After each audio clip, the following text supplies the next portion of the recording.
Hello, everyone, and welcome to the very first episode of Zendrop's newly launched podcast, Nine to Never, the podcast all about entrepreneurship, quitting your 9 to 5, and creating the career of your dreams through e-commerce and online business ventures.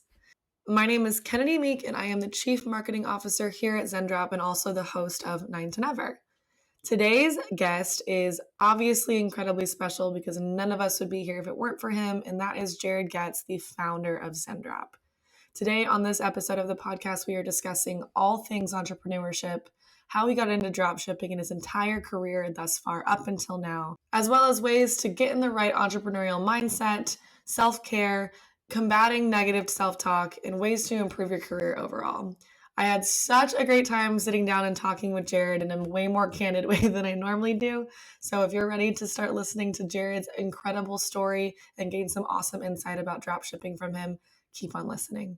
So we have Jared, the founder of Zendrop, on today, which I am so excited about for our first podcast episode of Nine to Never. Hi, Jared. Hey, what's going on? I talk to you every day, but I'm excited to be able to put you in the hot seat for once. Absolutely. Yeah, excited to get this podcast going and hopefully share some good stuff. So to start off, I'd love for you to kind of give our listeners more of background on who you are, how you started in the dropshipping space, and why you started Zendrop in the first place. Just kind of an overall view of how you got to where you are today.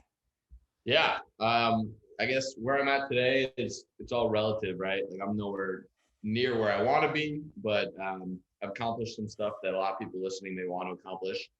I've really just been a hardcore entrepreneur for about 12 years since I was in college. I grew up a single mom, 1-bedroom apartment. I knew I always wanted more. Like I wanted to do something.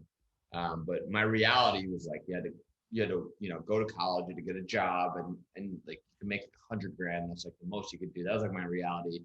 And while I was younger, I was always trying to like prove to myself that wasn't actual reality. It was just my reality based on my experience growing up. So I started in college throwing concerts. I booked 2 shows while I was a junior. I did a Steve Aoki show and a Lupe Fiasco show and did them back-to-back nights. And the first night we made like $45,000. And the second night we lost $45,000. But it was cool. It was like, wow, you can make 45 grand in a night. Which opened my eyes to things. And I kept going in the entertainment space for a while. But I was really not ready for success at that time. I had built my own show called Electric Flurry. We were doing the world's largest home party. We were doing it all over the country. And it was a lot of fun. And I was throwing these shows and we generated 7 figures in revenue. And, we had all like tens of thousands of people come to these shows. But I wasn't ready for success. Like I didn't know what I was doing. I had no idea how to manage cash flow. I didn't even think about taxes. Like that wasn't even, it was just go, go, go, go, go. And we ended up booking too many shows. We're using ticket sale money to book other shows. And I didn't know the first thing about business. So I actually lost the business. We booked a show that was too big. It was at an arena. We didn't make enough money. And then at the end of it, I was like, I owed people money. I wasn't able to pay it. And I basically had to shut the business down.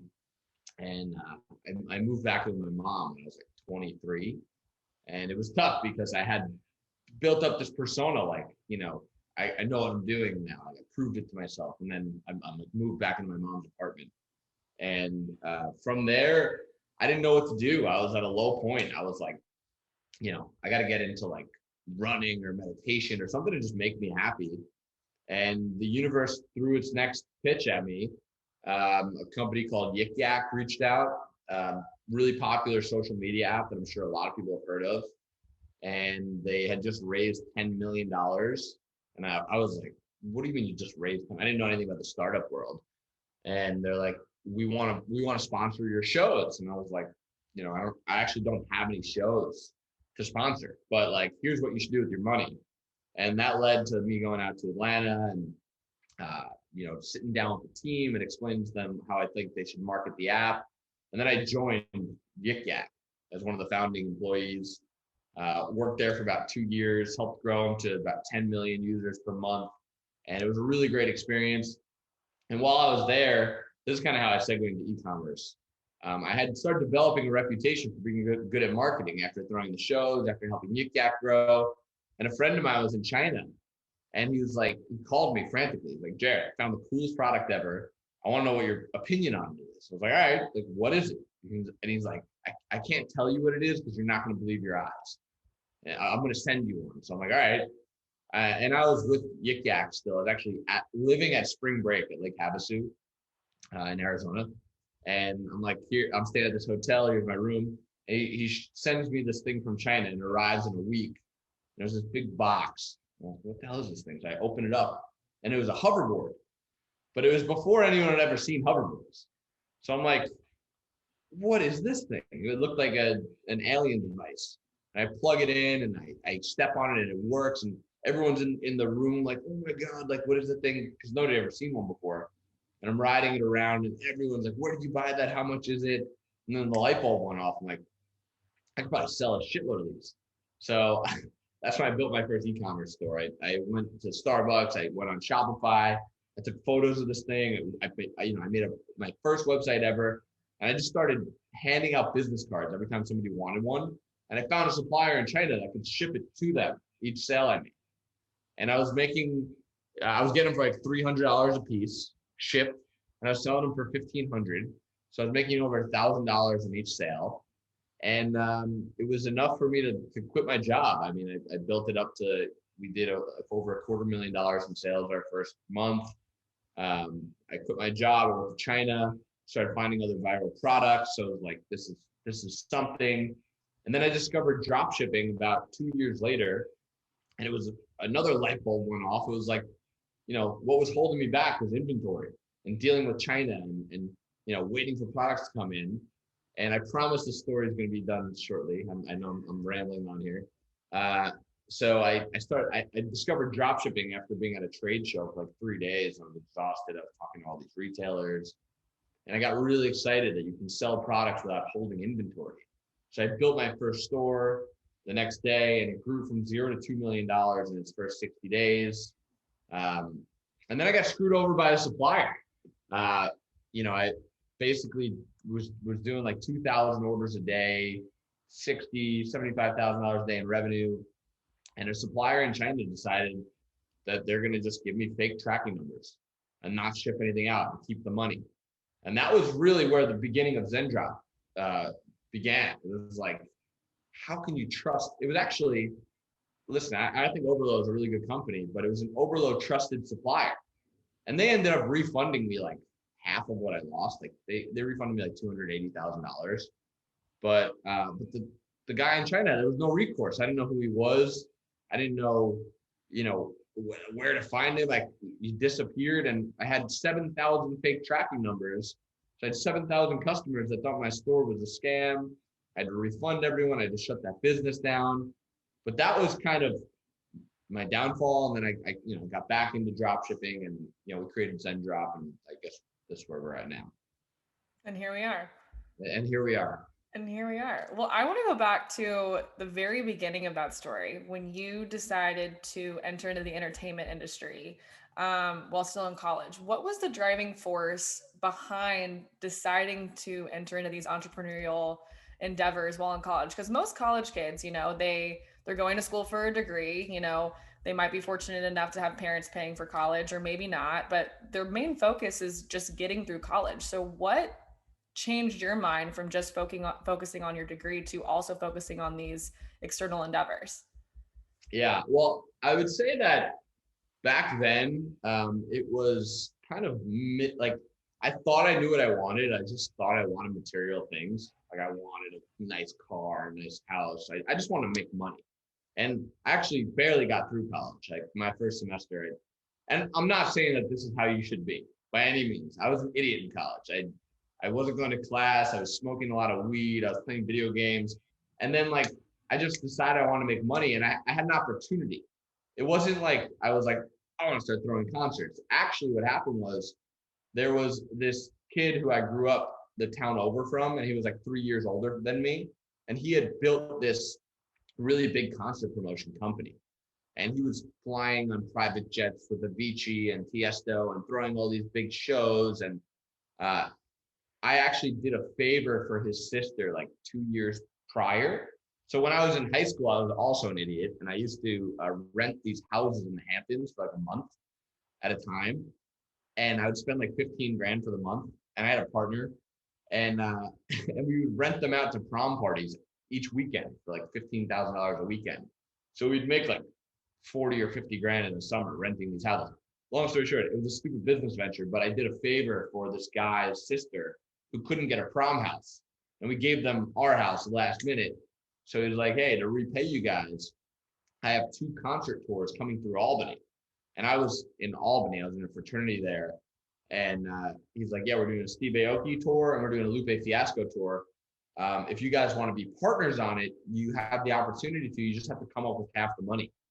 And it was like 75 grand I had to come up with. And I had like $200 in my bank account. So I'm like, how do we come up with 75 grand?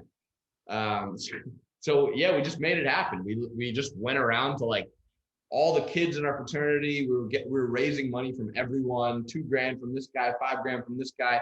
And it was a really simple deal. It was, we're taking a management fee. If we lose money, we don't take anything, but we're taking a percentage of the profits. And then you get the pro rata share of what you put in based on what it costs of the profits. And we raised the money from like 40 people and we made it happen. And yeah, that's how I ventured off into that beginning venture.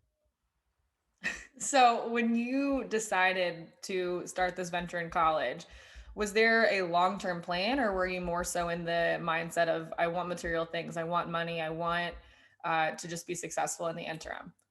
I was just thinking like, man, if I could do a concert and get like 20,000 people in to do, to spend $100 each, that's millions of dollars. I'm like, of course, that's what I was thinking. And I also kind of liked the limelight at the time, like being the guy that was throwing the concerts. It like felt cool. It was feeding my ego. But yeah, it was just like an opportunity that came my way. And I was young and naive enough to think I could do it, which is a good quality. But I definitely, so many people think like they want success. Like when's it gonna happen? And it's like, well, if it happened right now, are you even ready for it? Like I wasn't ready for it. It chewed me up and spit me out. And I ended up back in my mom's apartment. So, I did it for the money originally, but also a little bit for like the notoriety and stuff. So when do you think in your journey to where you are today, your mindset changed from letting the success come to you to actively pursuing long-term success? Yeah, I think, over the last like 6-7 years or so, like I've been focusing a lot more on personal development, like trying to fit, because what happened was like I actually got lucky. I was doing all right when I was bringing in products from China, but then when I started dropshipping, I made a lot of money really quickly, and I attained the material things that I thought I wanted. Like everyone wants a Lamborghini, right? Like I bought a couple Lamborghinis, and like, but I realized that it didn't make me happy. It was like short-term pleasure. Like I bought the car, I drove around, and I felt really cool for like a month, and then it was like, what's next? And it wasn't bringing long-term joy.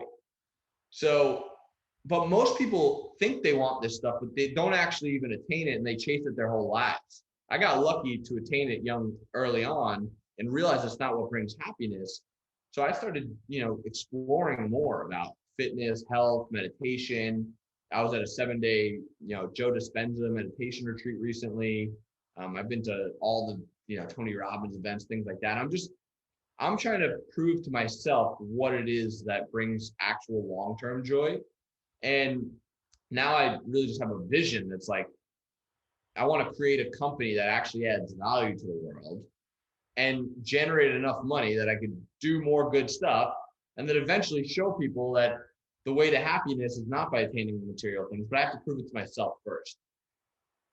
So I guess the shift occurred when I was in the rat race with everyone else. I was on social media. There was always these young people my age that were doing better than me, that I was like, man, if I only had what they had, I'd finally be able to like be content and be happy. And then I got there only to realize that it didn't exist. So I think that's when the shift really started happening, and I'm still on the journey. I'm still every day looking deeper and trying to figure out more about what life has to offer. So, on that note, how would you presently define success? Do you define it more on a financial side, a personal side, or is it a hybrid of both? And how do you measure that internally? Yeah, that's a great question. Um, I would say that, having money definitely makes life easier. Like it Of makes it course. easier to be happy. But having money alone does not, I wouldn't consider you successful if you just had money, but you were miserable. I would consider you successful if you have a mission and you're working on that mission every single day and it's bringing you gratitude and it's bringing you fulfillment while generating income that you can have freedom and abundance and you can feel the emotions of who you want to be on a daily basis and feel more of those than the emotions of fear and anxiety that you'd feel if you didn't have that stuff. Obviously, being the CEO of a budding and growing company, we have to obviously think analytically in terms of success. We have revenue goals, we have initiatives we need to meet, and the company would not survive if it weren't for those. But we also, it's clear that you have a very philosophical and more internal version of success. So, how do you balance that not only with our team, but with yourself in terms of making sure that your internal success is not affected no matter what's happening to the business? And then also, follow-up question, how do you make sure that our team stays focused on the longer term goal of success? Yeah, I think it all comes down to number one, having a crystal clear vision. So for being a CEO of a company, my vision needs to incorporate personal and my business. So I have a vision of where I want the company to be. And, I know the steps I need to get there, but I don't know every crevice of the way. Of course. But what's key is number one, having the vision. And number two, actively thinking about that vision every single day. I like to think about it in the morning. And then when you're thinking of the vision, feel the emotions that those thoughts create. So like, if I'm thinking of my vision is to create a company that could generate $50 billion in profit every year so that we can, give back, create more, create other pillars that help people. And when I feel what that feels like and to tune into it, then the thoughts that you need to make the company work properly or go in the right direction or the things that you need to do, the thoughts actually, they flow to you. So most people, they try, and listen, I'm still proving this to myself, so I don't want to act like I know everything. This is what I believe, okay? I believe most people, they force themselves to try to figure out what to do so that they can feel the success that they want to have. And they never get there because they can't find what they need to do. I believe that you need to be able to feel it first and you can attune into that energetically. And then the thoughts you need to get there flow to you so that it's almost like you're creating your thoughts through your feelings. But in order to do that, you need the vision first, if that makes sense. I guess that's my way of summing up the whole question. Totally. And I think that really attributes to the entrepreneurial mindset in general. It takes a very specific attitude to be able to uh, risk such high losses or high losses and high successes. And it's kind of like you need to have the end goal in mind, but you need to be adaptable and able to take the next indicated right action based on what's in front of you at the time. Yeah. And can I say something else too? Like you need, so we're not always like the same person. Like when you just wake up, let's just use the example of like, when you had a really good conversation or you just got back from a run and you're in a really high energy state and you're like, I'm gonna get up tomorrow 5 a.m. I'm gonna work out. Like you're one person, and then you wake up in the morning and the alarm goes off and you're like, I can work out tomorrow. You're a whole different person, right? So there's a spectrum of yourself. There's your low energy self, there's your high energy self, and there's somewhere in between. So when you think about the vision you want for your life, if you're thinking about it when you're in a low energy state, it's going to be much different than if you think about it when you're in a high energy state. And I've learned this because I could fluctuate a lot. So if I think about what I want in my life when I'm in a low energy state, I normally want to change everything. I need to go do something. I need something external to make me happy. But when I'm in a high energy state, I'm on the right path. I feel right. So my point is, first you need to acknowledge that your vision can fluctuate. Then you need to acknowledge that you should be focused on your vision when you're in a high energy state, when you're feeling really good, after a workout, after an invigorating conversation, after you read something inspirational, after a good meditation. That's when you should be thinking about your vision. And it can't just be like, I want this, this car and this house. I want to live here. It needs to be like a crystal clear vision. Like, what do you want your house to smell like? Like really get deep into it. And that's the way that's what I do at least, to try to manifest the thoughts that I need to get there. And I was about to say, I hope we look back at this interview in like 10 years and I'm like, bingo, I was right on. And that's a lot of what, as entrepreneurs, we have to do is honestly manifesting. And I think that I'm so glad that we live in a society where the concept of manifesting and meditation and mindfulness is widely accepted versus, when our parents were starting companies back in the day, because it's so widely accepted to truly feel internally what you and your successes can become. And I believe our team embodies that on a daily basis, which is why I'm so excited to be a part of the company that we're creating. But I love that you touched on that, because a lot of what I see you do on a daily basis, I'll give our listeners a little insight to our morning meetings. Jared comes on every morning and has 12 new ideas that he wants to run by us. Not all of them are feasible in the moment, but the fact that he's internally manifesting them and relaying them to our team shows where your headspace is on a daily basis about just how our company is going to grow. And this can be applied to any entrepreneurial mindset or any entrepreneurial endeavor. We need to be thinking long-term and constantly having that creative energy flow through us in order to think big picture. Otherwise, we get caught in the weeds. Absolutely. Yeah. I don't mean to come to the table with so many crazy ideas, but it's not me. It flows, It flows. But a lot of those ideas never would have came to the table, And a lot of them wouldn't have come true if they didn't come from you. So that's really important. Right. On that note, I want to talk about, we're talking about how, the ebbs and flows of being an entrepreneur are. You obviously had a super large loss in the beginning of your dropshipping career. And I know you've touched on it on many podcasts before, and you touched on it briefly here. But I want to talk about how that struggle kind of changed the way that you viewed business and how you, not only on a personal and emotional level, overcame it, but how you came back stronger going forward in your business endeavors. Yeah, I mean, I think with anything in life, you're going to fall off. Nobody is always excited about their business. Nobody always believes in themselves. It's more about rebounding. It's like when you get into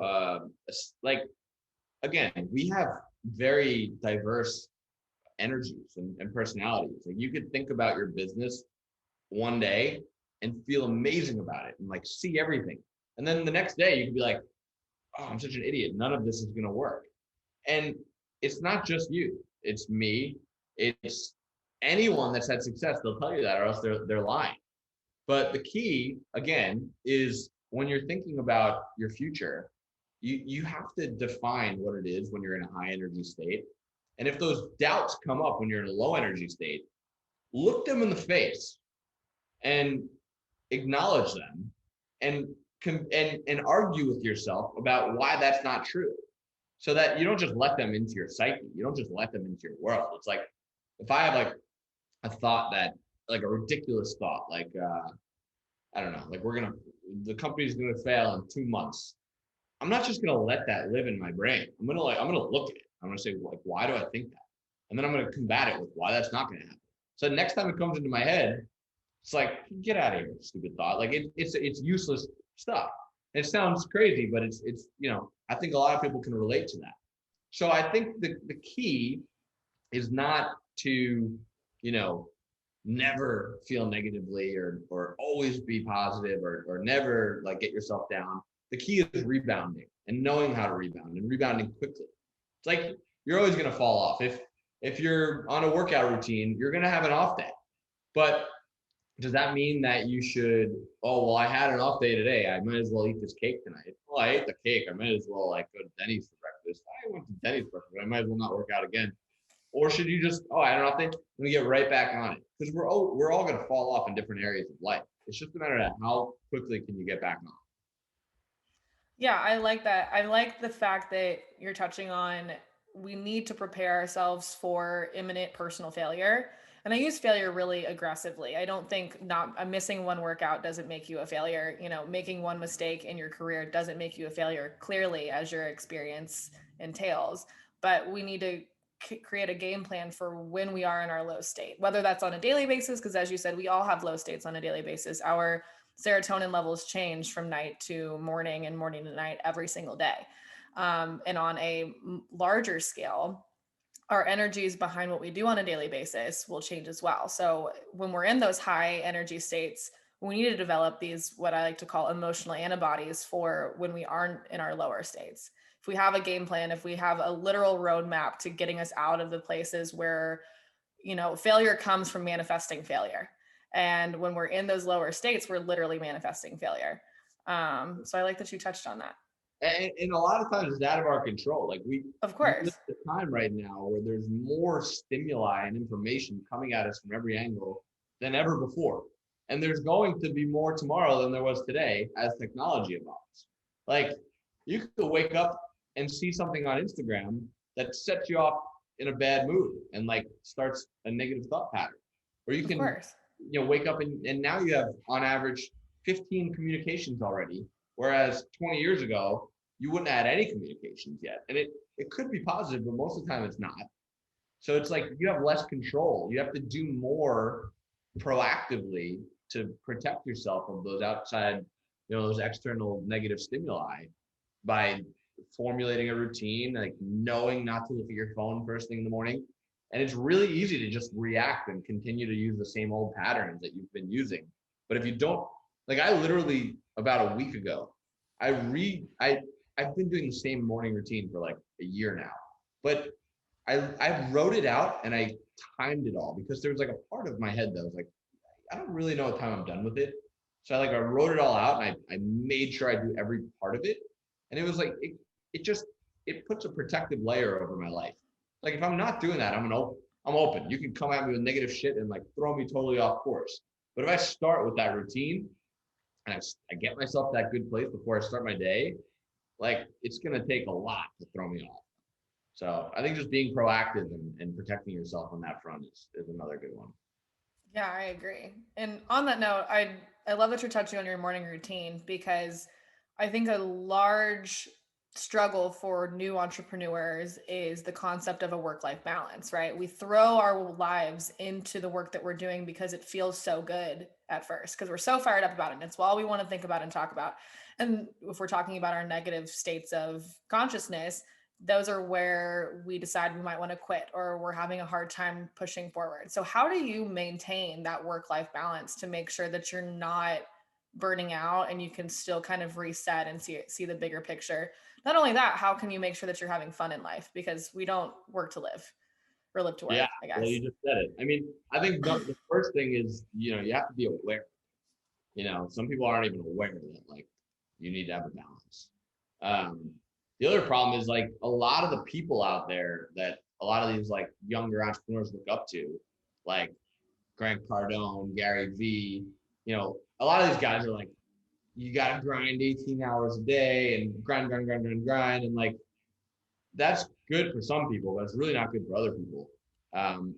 No disrespect to those individuals, you know, but people take it too literally and they overwork themselves. But I think one of the things to be aware of is like, your whole life, you're on a journey and you're going to always want more. And I could be an example of it. Like when I was 16 years old, if I peered into my life now, I would have been like, oh, sweet, I made it. But like now I'm further away from where I want to be than I was when I was 16 years old. I want to be so much more in life. And it's a lesson that you're going to always be on a journey. And if you're always on a journey, then you need to enjoy the journey. Otherwise, you're just not going to enjoy life. And you only live one time. So it's like, first, be aware that you're always going to be on a journey. Like, okay, cool. You think you know what you want, but then when you get there, you're going to want more. Then when you get there, you're going to want more. So understand that, accept that for what it is, be aware of it, and, you know, make sure that you enjoy the journey. So do the things that make you happy. And also like, you know, substituting short-term pleasure for long-term joy. People think they know what they want. They think they want to go out and party all the time. They want to, they don't want to be in a relationship because they want to be single and it's more fun. And listen, do it all. But like, I think in the end, like sticking to your values and being true to yourself longer and longer over time is what develops self-esteem and self-confidence. And that's what makes you happy and gives you long-term joy. So, just be true to yourself and know that the journey never ends. Yeah, you touched on a good point. I think a lot of times people hear the term work-life balance and they think work hard, party harder, right? Specifically when you're younger and you're, developing a career, you still enjoy that going out every Friday, Saturday, maybe even Thursday night. But when we're talking about the term work-life balance, we're not talking about how drunk can you get on Thursday and how hard can you work on Friday morning. We're talking about how can you develop a life that is fruitful long term. And I think that's something that's misconstrued a lot with young entrepreneurs is this concept that I want to work so hard that I can drink for 5 days straight and not have to look at my computer. But that's not a work-life balance. That's substituting, like you just said, short-term pleasure for long-term success or long-term joy. Yeah. And I think like, a lot of people listening, you kind of have to learn it on your own. Like there's one thing like hearing it externally and understanding something intellectually, like we just said, like, okay, cool, that makes sense. But you're not going to learn it until you experience it. So like, do what you got to do and just be like, just be aware that. Oh yeah, we could say it all day long, but I'm sure you probably had a very specific moment when you realized what working in life meant versus the latter. And same with me. Like we have gone through it and then had to realize that our career comes first in some way or another. Yeah. But you have to experience it. I have to remind myself every day. Like, it's not like I'm like, oh, of course, like Mr. Buddha man now, where I'm like, all right. It's like, no, it's a consistent, you gotta consistently remind yourself. That's why it's important to have a routine. It's like, if I didn't go into my meditation room for an hour in the morning and go in the sauna and cold plunge and like do breath work, like when am I going to remind myself what's important? I'm not. So I'm going to wake up and I'm going to react. When I wake up, I'm going to look at my email. I'm going to start typing. I'm going to look on Instagram. I'm going to get thrown off. I'm not going to remind myself what's important. Because again, our personalities differ a lot based on the time of the day and our energy levels. So, that's why it's important to have a routine so you can bring yourself back on course and remind yourself what's important. So I guess you answered the next point I wanted to bring up, which is how do you keep the end goal in mind? And it seems that your morning routine and the structure of your day is where you keep focus most of the time. Is there anything else external that you do? Are you someone who journals? Are you someone who, has an accountability partner or I guess a mentor? How do you do that on an external level, not just internally? Yeah, I mean, I'm a huge fan of Dr. Joe Dispenza's work. One of the things that he says all the time is like, 95% of the thoughts that we think are the same thoughts we thought yesterday and the day before. And only 5% of us is like proactive new thoughts. So what's happening is you're waking up and you're thinking all the same thoughts every single day.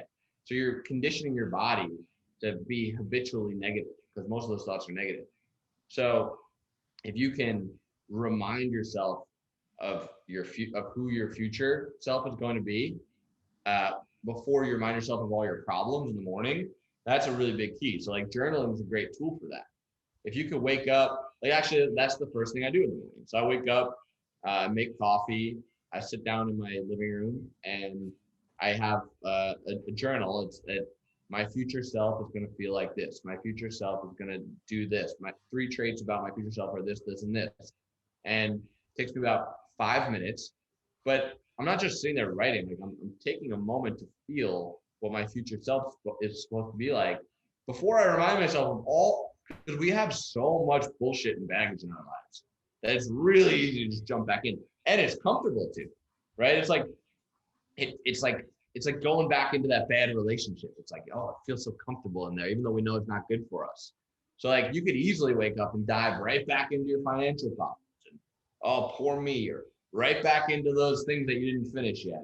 And then you're just right back in the cycle of 95% of the same thoughts as yesterday. And then how is your life going to change if you keep thinking the same thoughts and your body keeps responding the same way? So like Joe Dispenza says, remind yourself of who your future is before you remind yourself of your past problems on a daily basis. And the only way to do that is to take some time to be present. Because if you're worried about your past, or you're worried about your future, or you're depressed about your past, you can't create those new thoughts. So like journaling is a time to be present. You're thinking in the moment what you want to feel like, doing breath work, you're bringing oxygen to your body, you're getting yourself in a good state of mind, you're being present there. I love a cold plunge. I think that nothing makes you more present than cold plunge, because nothing in the world matters except for you remaining calm. So like it forces you to be present. So I think just to sum it up, uh, really just proactively having some moments of presence when you first start your day is a key. I used to, obviously, I'm on the road a lot right now, but back when I was in my apartment in LA, what I really like to do is morning affirmations, which is very similar to journal about your future self, but I like to do it on my mirror. So every night before I went to bed, I have a dry erase marker and I write 5 I am statements. And usually they're catered to whatever negative feelings I'm having in the moment, at my low state. So if I'm feeling insecure about the way I look or my career or my friends, relationships, whatever it is, you write 5 I am statements on your mirror. For 2 reasons. You wake up in the morning, it's the first thing you see, because what do you usually do? You go straight to your mirror. And then I say them out loud 5 times each for each one. So it's 25 total affirmations that you say out loud. And when I do it actively all the time, I notice such a difference in not only my productivity, but my state of mind through my productivity. Because we can grind ourselves to death every single day. But if we're not seeing the bigger picture and feeling good about the work that we're doing on a daily basis, it's not going to be the same quality of work. Whether that's in relationships, your career, the way you clean your house, there's so many different ways that our productivity can change based on our state of mind. So I've always loved that trick. When you you have to stare your own self in the face and say, I am X, Y, and Z things. It really changes your perspective on who you are. Absolutely. I love that. I mean, that's a great tool for reminding yourself of who your future self's going to be. One little thing I do, like when I get up at 5 a.m. and I do my whole routine and I finish my meditation, I have a mirror in my meditation room, like the whole wall's a mirror. And when I look at myself, I'm proud of myself. I'm like, way to go. Like you got up at 5 a.m., did all this shit. And now I'm like, my confidence subconsciously starts building. I feel positively when I think about myself, as opposed to like if I told myself I'm gonna wake up at 5 a.m. and I hit snooze and I woke up at 7 or 8. And now I'm like subconsciously, I don't even believe that I can do the things I want to do. Now it's like, if I go into a meeting and I'm talking about doing something, subconsciously, I don't believe in myself. That's going to just be blaringly obvious to the people I'm talking to, the business deals I'm trying to make or the things I'm trying to do. So it's like, and that has a compounding effect. So the more you're true to yourself and the more you do what you tell yourself you're going to do, that's how you build your confidence and self-esteem. And that is very apparent. I mean, have you ever talked to someone and you're like, I'm not working with this guy or this person? Like they don't, like they have no confidence. Like there's no way I could work with them. That's because they're probably not true to themselves. But if I've also seen people that have transformed tremendously. Like there's a kid that used to work for our company that's doing really well right now. I'm not going to name drop, but like back then I was like, I'm not really sure. But then for months on end, he was true to himself, working out regularly, eating right, sticking to what he's supposed to do, and now he's crushing it. And it's like, it starts with just the little things and doing it. Listen to David Goggins. He's a great one to listen to about that kind of stuff at a much more hardcore level than me. I remember when I was trying to get myself accountable about waking up early. I am not an early bird. I'm not a morning person by any means, not nearly like you are. And so I used to write the affirmation on my mirror. I am the person who wakes up at 6 a.m. And so it was really funny is there was many times I did not get up at 6 a.m., but I had to stare that sentence in the face that I wrote the night before and be like, yeah, I said that about myself and that's not who I am right now. And, Yeah, that's obviously, it's not attacking your self-esteem. It's not ruining my day. But when you see it on your mirror enough times and it's something you didn't do, you start to internally manifest that it is who you are, even if you didn't do it. So, yeah, I think there's a lot of power in internal monologues. And I like that we are a community of people on our team that really takes a lot of emphasis on that. absolutely. Yeah, Um, it's a great point. on that note, we obviously, knowing you for as long as I have and hearing you speak today, like your internal monologue has changed so much over your career from the time that you started that first entertainment endeavor till now. In this journey, like what would you go back and tell your younger self? Not necessarily about where you'd be today, but about in terms of mindset. Like what would you tell your younger self, or what would you wish, not that you could change, but guide your younger self in the right direction? I would really simply like slow down, be more present, focus more on doing the things that make you feel good and right, and be true to yourself. Because I think if I knew that back when I was like 18, 19 years old, I'd be much more successful. Now I'm 30 years old. And I used to think it's like go, go, go, go, go, go, go, go, go, and disregard everything else. And like that's when things crash and burn and you're not ready and you get stressed and you doubt yourself. And it's just an endless cycle, an endless loop. So I would say slow down, pick a mission, stay true to it, really just, pump the brakes a little bit and focus more on being present. That's a really good one. And it's really hard to do these days with how bombarded we are with external stimuli, as we were talking about earlier. It's one of the reasons I deleted my Instagram, because Yeah. I didn't, and I've loved it. I'm not going back. I attempted to re-download it and I couldn't. And I thought it's completely deleted. It's gone forever. Wow. And I think it was a sign that I did the right thing. And I'm so much more present because of it. I do that too. I delete my Instagram like every week, and then I download it typically like one day, just to, like check my DMs, make sure like it's urgent that I need to like attend to. But I try not to spend too much time on there anymore, and it's definitely highly recommended. Well, yeah, I don't even want to go down that rabbit hole, so I can talk about We can have a whole social media episode in and of itself. it. Sure, yeah. That is all the questions I have for you. Are there any last minute notes that you would like to run by our listeners as the premier guest on 9 to Never? Well, it was an honor being the premier guest. Really great interview, Kennedy. Thank you. Of course. For any of the listeners out there, if you're if you're using Zendrop, we greatly appreciate you and are here to serve you.